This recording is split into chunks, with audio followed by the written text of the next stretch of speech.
Extraclasse. Le vendredi 13 octobre 2023, le professeur Dominique Bernard a été assassiné à Arras, 3 ans après l'assassinat de Samuel Paty, professeur qui défendait la liberté d'expression. Dans ce contexte, vous trouverez dans le descriptif de cet épisode un lien vers une sélection de ressources Réseau Canopé qui vous aideront à aborder avec vos élèves un sujet sensible. Cette semaine, nous vous proposons aussi de réécouter un extrait du Parlons pratique, comment accueillir les émotions des élèves face aux sujets d'actualité. Cette émission a été diffusée une première fois le 27 avril 2022, au début de la guerre en Ukraine, et reste d'actualité. Les invités, Nadège Le Tessier, régulatrice scolaire, Marie-Noëlle Clément, pédopsychiatre, et Delphine Solière, journaliste et rédactrice en chef chez Bayard Jeunesse, vous aident à comprendre comment et pourquoi il est important d'accueillir les émotions des élèves à l'école. Bonne écoute. Pour commencer, peut-être Marie-Noëlle Clément, à comprendre en quoi l'accueil des émotions est primordial. Vous pourriez nous en dire quelques mots en tant que pédopsychiatre, nous expliciter quels sont les effets de ces images et de l'actualité sur les plus jeunes de 3 à 12 ans.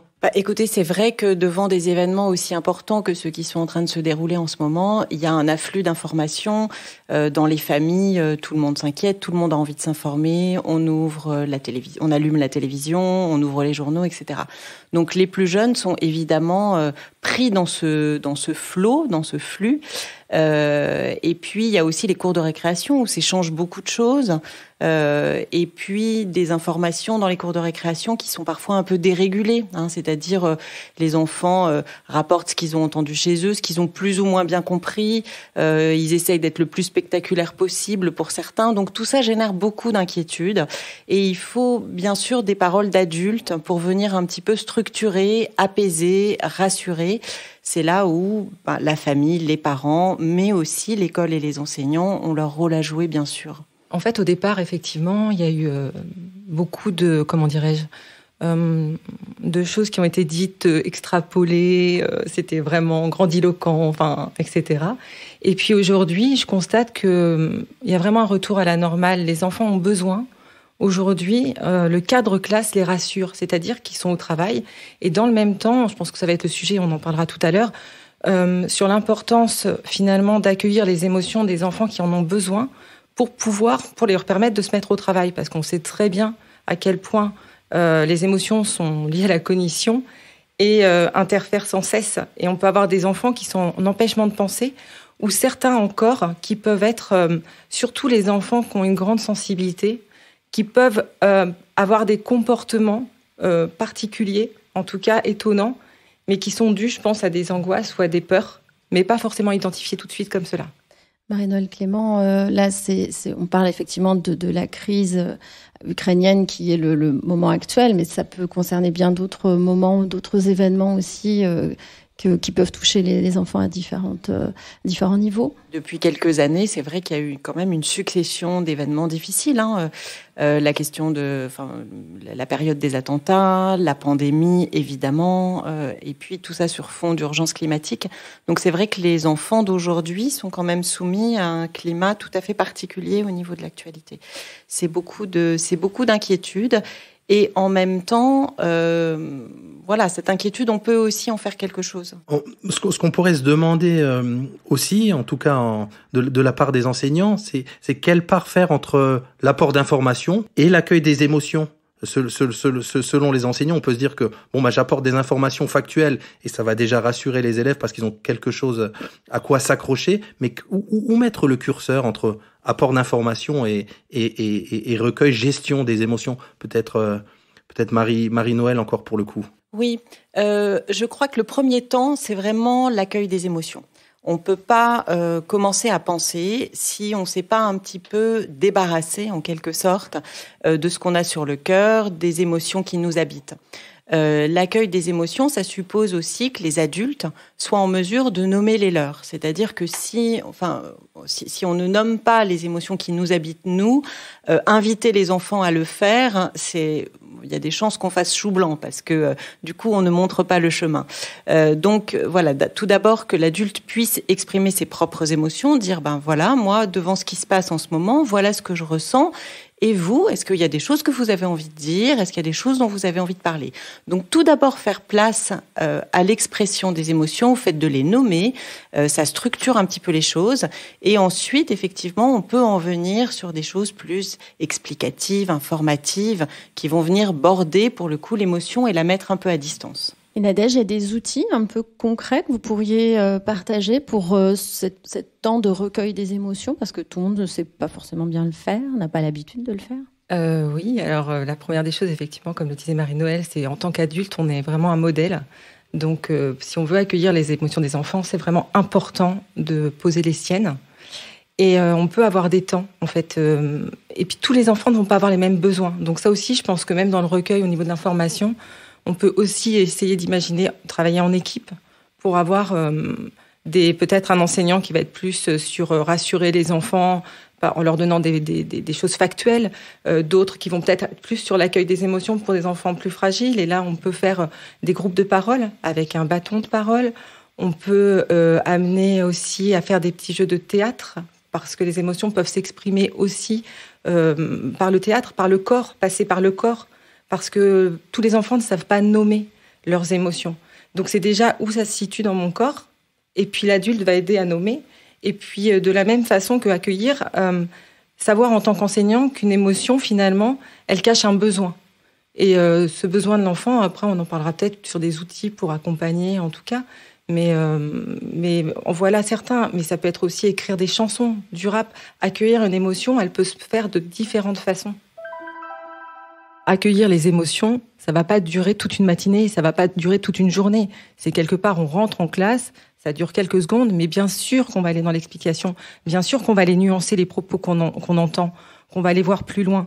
C'est pas donc je pense qu'on ne doit pas être dans cette dualité, opposer l'un et l'autre, et je pense que c'est amené, donc c'est pertinent. Une fois que effectivement le choc passé, comprendre ce qui se passe.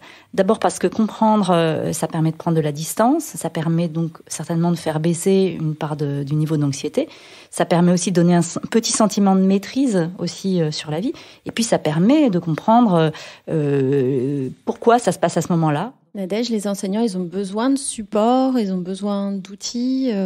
Qu'est-ce qu'on peut leur proposer pour aller plus loin une fois que les émotions sont posées? Qu'est-ce qu'on fait avec ça? Moi, je pense qu'un enseignant est toujours en recherche d'outils. Il passe énormément de temps à chercher et même à ne pas réutiliser des choses qu'il fait d'une année sur l'autre, non, parce que voilà, c'est un chercheur. Et un enfant, quand il a des difficultés à travailler, on le voit pas bien, on peut lui proposer de dessiner, de prendre des petits smileys qui existent avec toutes ces émotions mises en mots et de les mettre, d'aller le coller au fond de la classe, d'avoir un espace spécifique, et ça lui permet de revenir. Il y a des petits outils comme ça, et aborder la guerre aussi dans la réflexion. J'ai vu des outils qui sont très très intéressants à aborder par l'art. Marie-Noëlle Clément, vous avez aussi un outil, vous qui sont, je ne sais pas si on peut dire un outil, que sont les petits labos d'empathie. L'association 36912 fait partie des petits laboratoires d'empathie qui ont été fondés par Serge Tisseron. Et dans ces petits laboratoires d'empathie, nous faisons des formations pour les enseignants au jeu des 3 figures. Le jeu des 3 figures, c'est un dispositif qui est très intéressant pour le sujet qu'on traite aujourd'hui, par exemple. C'est un dispositif auquel les enseignants se forment, puis ils le pratiquent chaque semaine avec leurs élèves pendant toute l'année scolaire. On part de ce que les élèves ont vu sur les écrans. Cette semaine, moi j'ai vu ça, moi j'ai vu ça, moi j'ai vu ça. Bon, déjà, c'est un premier point qui est intéressant, de recueillir un petit peu ce qu'ils ont retenu. Et à partir de là, on choisit une scène qu'ils ont vue sur les écrans. Ils votent pour savoir laquelle ils choisissent. Et ensuite, on va décontextualiser cette scène et on va leur proposer de construire leur propre scénario à partir du squelette, du sujet, de la thématique. Et ensuite, ils vont pouvoir jouer cette scène en la jouant successivement plusieurs fois et en jouant successivement tous les personnages. C'est-à-dire, c'est l'idée d'apprendre à se mettre à la place de l'autre.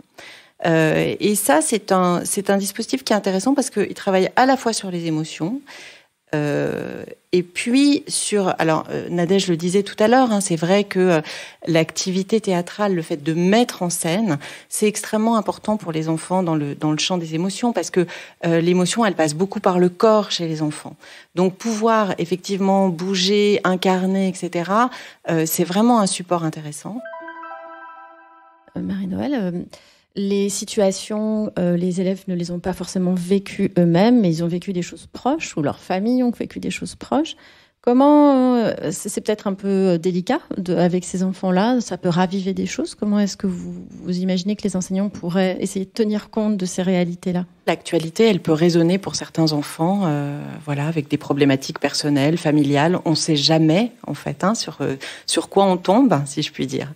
On a vu les choses de plus près, par exemple au moment des attentats terroristes.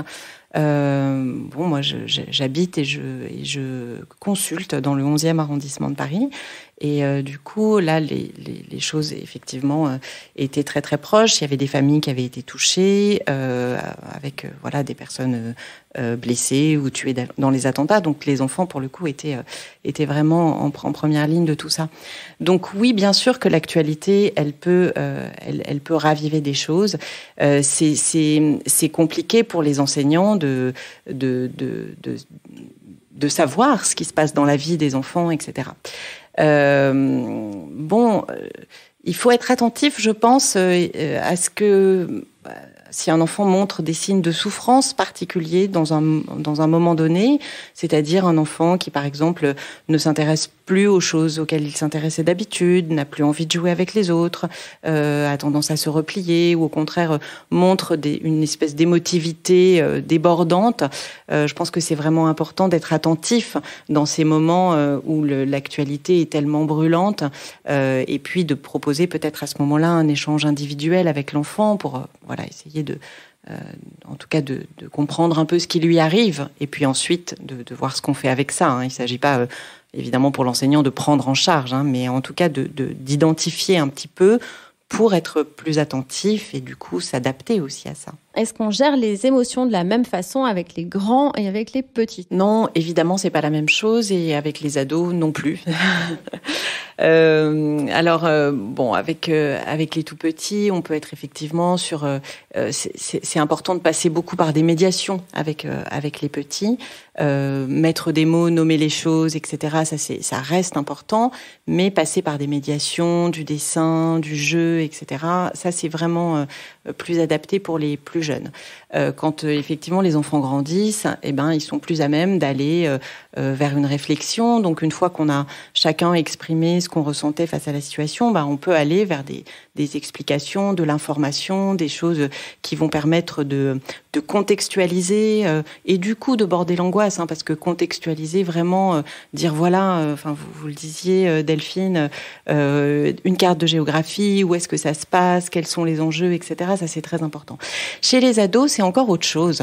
Les ados, ils sont très défendus par rapport à leurs émotions. C'est difficile d'exprimer ses émotions devant les autres, devant les adultes. Non, ça leur fait rien. Bien sûr, ça leur fait rien. Voilà. Alors qu'en réalité, ils sont extrêmement sensibles.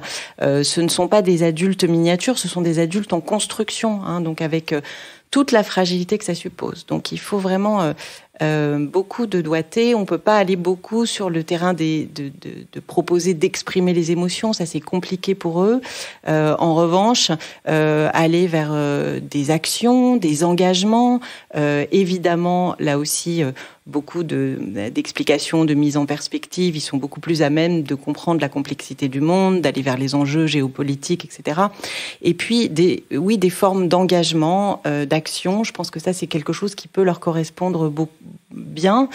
Et ça permet aussi de se souder en groupe autour d'un but commun. Et ça, dans les moments aussi perturbés que ceux que nous traversons, le collectif est vraiment très important, c'est-à-dire se souder avec des personnes avec qui on partage les mêmes valeurs, et puis militer, s'engager vers un but commun, c'est vraiment très important et très porteur.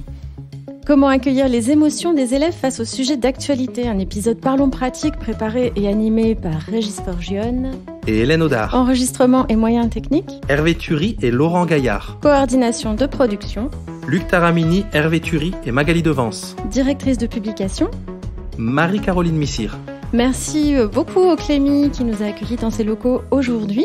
Suivez-nous sur extraclasse.réseau-canopé.fr ou sur votre plateforme de podcast préférée pour écouter tous les épisodes dès leur sortie. Une production Réseau Canopé 2022.